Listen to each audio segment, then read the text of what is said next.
Well, good morning. It is pretty early still. It's about 7 o'clock.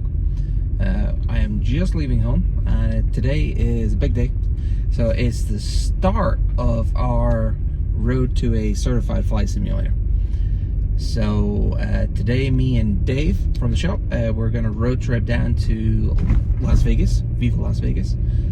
Something for me, I've never been, even though I've lived here for over 4 years now. I've never had the time to go down to Vegas, and now, funnily enough, when I do get to go to Vegas, it's we're literally going to be spending, I don't know, maybe half an hour, maybe an hour there, picking the stuff up and then turning around and driving right back. So I don't know, it's probably an 8-hour drive there, an 8-hour drive back, so it's going to be a long day. So I'm heading down to the shop. I'll rendezvous with Dave, and we're going to go from there. So I'll keep you updated through our little road trip down to Las Vegas, and yeah, should be fun.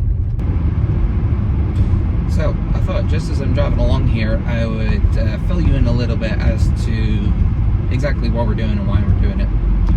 This video series will come out most likely when I've actually finished building the thing, so I'll go ahead and let you know now. So we are looking to do a AATD, so an advanced training device. So what we're going to down to Vegas today is we are going to pick up basically the core equipment. It's made by Precision Flight Controls, so it's good quality equipment that gets certified on a regular basis. Precision Flight Controls make basic air training devices as well as the advanced air training devices. They also make stuff that you can have at home, which is basically the same as the certified stuff but without the certification, if that makes any sense.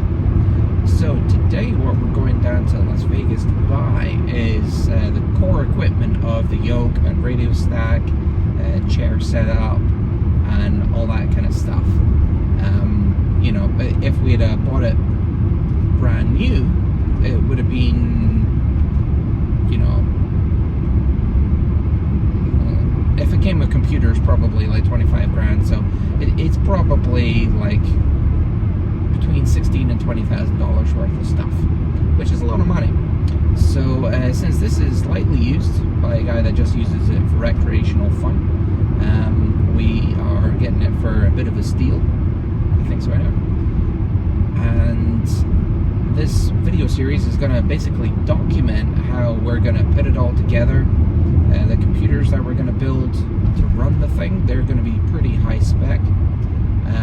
We're going to use the latest software available, certified software, because even though Microsoft Flight Simulator is visually stunning, from what I've seen, X-Plane, of which I've used X-Plane for years because I'm a Mac user, so that's really the only flight simulator available for Mac people like myself. So I've used X-Plane for years, and X-Plane has a professional version which gets certified all the time in advanced flight simulators. Sorry, air training devices. I keep having to stop myself saying simulators. So the pairing of X-Plane Professional and a Precision Flight Controls hardware setup is basically the same kind of system that we were looking to actually purchase new. But from running some numbers, I can build it for a hell of a lot less than I can just buy it out new for. And I thought it would make a good video series. So we're going to document the complete process as to building it up. We haven't decided yet if we're going to do a wraparound, if it's going to be an enclosed or an open cockpit design. just basically been going over like the basic stuff of hardware and software and stuff like that. So should be fun. If it ends up being the same amount of money, that'll be interesting. So you know, my experimentation will probably lead to somebody else saving money. So yeah, should be fun. Follow along, and yeah, in the next episode we'll probably be having a look at everything after today. We'll unbox everything and get it out, see what we've got, see what else that we need to buy. I might have already bought the computer equipment by then. It's all in various shopping carts on various different websites, and it's a lot of money. I've never built a PC before, but how hard can it be? Subscribe or whatever, like, dislike, comment, don't comment, I don't care. Yeah, hopefully you find it interesting.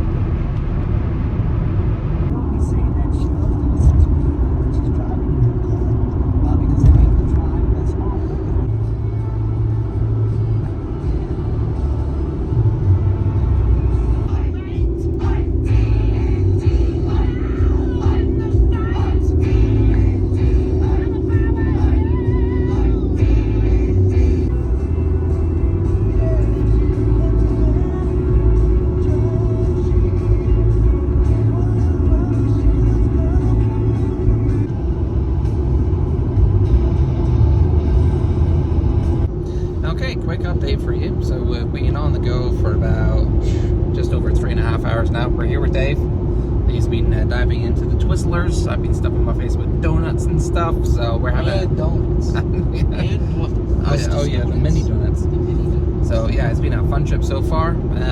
Scenery's been very nice. So yeah, we've been enjoying it. We still got just under 300 miles to go into Vegas. Ooh, brothel. Oh, we just passed the brothel. For my wife, we shall not be stopping. So, yeah, so we're having a good trip. Weather's nice. It was very snowy this morning when we first started, but it's bright sunshine and lovely now. So, yeah, fun times. We'll update you further down the road. But yeah, just wanted to chat a little bit about this simulator that we're going to pick up. So the equipment that we're going to pick up is kind of the bare bones, basically the skeleton of the system that we're going to use. Is going to have a yoke and throttle quadrant and a radio stack and everything, all from Precision Flight Controls. So, and a little bit between the difference between a BATD and an AATD. So our goal here with this project is to build a AATD, which is an advanced aviation training device, as opposed to a BATD, which is a basic aviation training device. A basic aviation training device, you'll be able to log a couple of hours. I think it's 3 hours. Oh, Dave's getting it neeps. Sorry, overtake.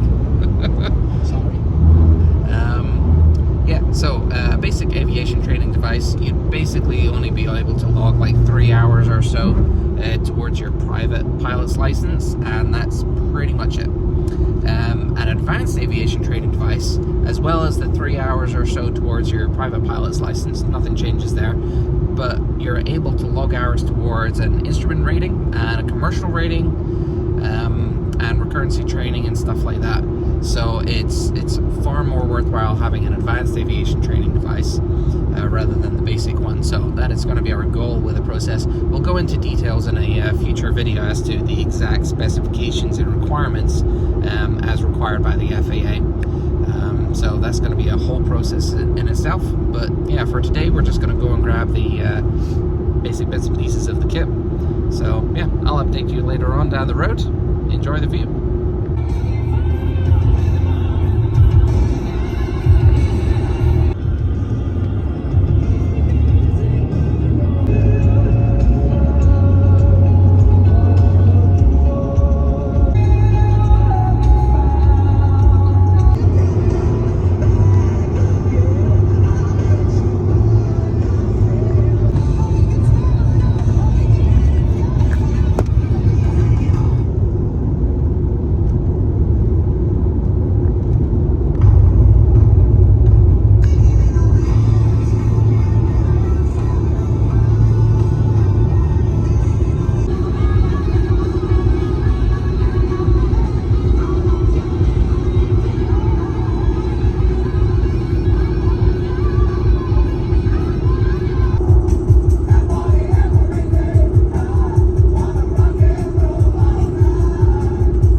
down here?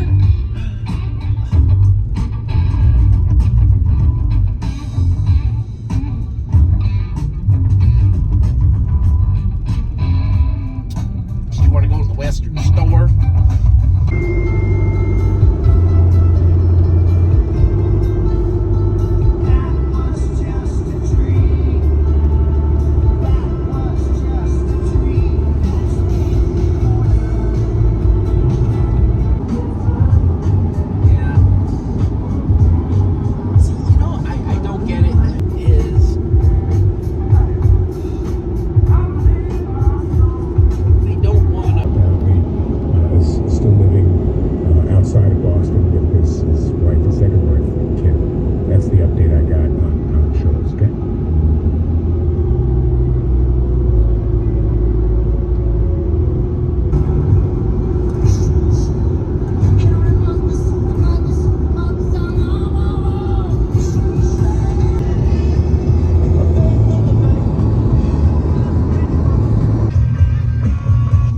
To turn left in half a... I wonder what would happen if I took Sam here. Hey, we're going on vacation. Look at it. Where is the resort? They got the sign. Bill.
On the go. Dave's been doing a great job on the driving. We've got about 100 miles to go. So we're gonna get there in about an hour and a half. It's been a long day so far. Scenery's been pretty great. It stopped snowing, it's nice and sunny, so that's been good. I've been tracking our position on ForeFlight for the last 100 miles or so, and everything to the north of these mountains over here that I'll just show you, everything north of these mountains is restricted military airspace. And on the US sectional charts, it's restricted from the surface level to unlimited. So don't try and fly over it. So about 45 to 50 miles northeast of this place is Groom Lake, so aka Area 51S4 or whatever it's called. So that's pretty cool. Haven't seen any UFOs yet, apart from the one next to the brothel, about 10 miles behind us. There's so many brothels. So yeah, we might go out and check the little alien cafe on the way back. Not the brothel, the cafe. So yeah, it's a pretty cool trip. I'll update you when we get to Vegas and we get everything loaded up, and we're literally just turning straight back around and heading back to Reno, because yeah, we're it's a Thursday, so we're back at work tomorrow. It's irritating me. And I'm like, what in the world are you doing? She goes, I think I got a tumor in my butt crack. You don't get tumors in your butt crack. You're a hypochondriac, for God's sake. She goes, no, there's a little lump up in there somewhere. That's a rotary phone. You have no idea what that is. No clue. There's always one young person up front going, your phone is broke, man. That's the worst ringtone.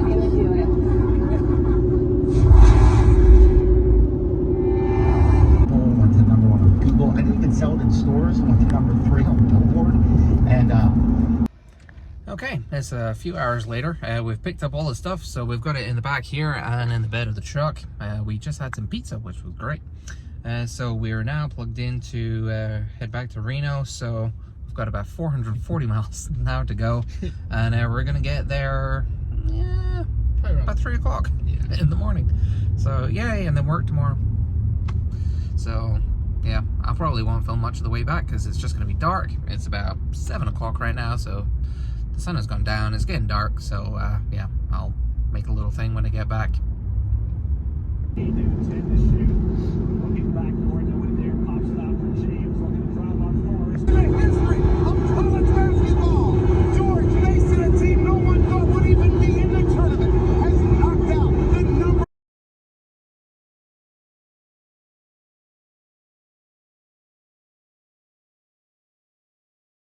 Okay, it is now just gone 2:20 in the morning, so we're finally back at Reno. I'm very tired indeed, but we've got everything all unpacked from the truck, and I'm now going to head back home for a few hours of sleep before coming in for the morning and finishing everything and catching up on everything from today. So I'll probably split right here and we'll go straight into a few days or a week or something like that, and I'll be back in just a sec. Okay, it's now a few days later. We've finally about recovered from the road trip. So we've got the sim here in the spare office at the end, so we've still got to repurpose this room into a full sim room. So let me show you exactly what we got. Okay, so we've got all the precision flight controls equipment here. It's basically equivalent to what their CR12 setup is, but a little bit different. I think it's been put together separately. Quite a nice seat by Glime, but it's heavy, it's nice and robust. So okay, so we have a little screen up here for all our instruments and everything like that. Not entirely sure what the resolution of that panel is, but I will see when it's booted up. Down here we've got all the controls and everything like that. I think this is all the upgraded yoke and everything like that, so once we do a boot on the system, it should be able to go through its own self-test. This whole configuration is generic, so it can be used for either a single or multi-engine aircraft. We've got everything here from battery masters, we've got left-right alternators, magnetos for left and right engines, lighting panel, everything like that. Panel lights, parking brakes, pitot heat, anti-ice, fuel, landing gear, prop sync, different trims. We've got a panel here, so all the instruments that are on the main instrument screen up here, all the bugs and everything like that will all be able to be controlled from that little panel there. We've got a trim, which is all electronically controlled. We've also got a rocker switch up there on the yoke. Chronometer. We have a whole bunch of different controls here. So we've got everything from single engine, we've got this one, we've got vernier and all that kind of stuff. We've got various different twin engine ones for turboprops and jets, so that's all pretty trick. And over here we've got the precision flight controls radio stack. It's been slightly upgraded, so we've got their audio panel, we've got 2 nav comms, got an ADF here, and we've got their 430 panel here. Don't really need this because there's a 430 over here, but I'll get more on that in a second. Transponder, their autopilot. These circuit breakers down here are just dummy. I'm going to try and put in a active circuit breaker panel here. We've got a DME up at the top right, the other nav comm, and we've got 2 aftermarket Garmin GNS units. So we've got a 530 and a 430. We've got a whole bunch of custom switches here, which I'll either have to change around. There's a lot of changing around I'm going to have to do on this setup for when it goes for certification. But on the whole, we've got a great initial setup here. I've got everything else on order that we're going to need. I just started getting the first deliveries today, which is all very exciting. So yeah, join me in a few days. Video should be pretty much up a couple of days after this one. We'll do an unboxing of all the rest of all the stuff that we've got. I've got I'll tell you now, I've got about $6,000 worth of PC equipment coming, so that is very exciting. I'm going to get Tyler, our website guy, to come on, give me a hand building the PCs. Shouldn't be very hard, but Tyler's done a whole bunch of them, so that should be fun. So yeah, we've got a PC build to go, and then I've got some screens. Screens are very important, so yeah, it should be quite exciting for you to see the kind of screens that we're getting. So we should have a 180-degree field of view, which for a simulator is going to be great. Then after that, then we're going to be going into everything from overclocking the PCs, and we're going to have it like a whole setup. We're going to be running benchmarks and everything like that to get this rig to run the quickest and with highest frames per second that we can. So that should be fun. Follow along the journey.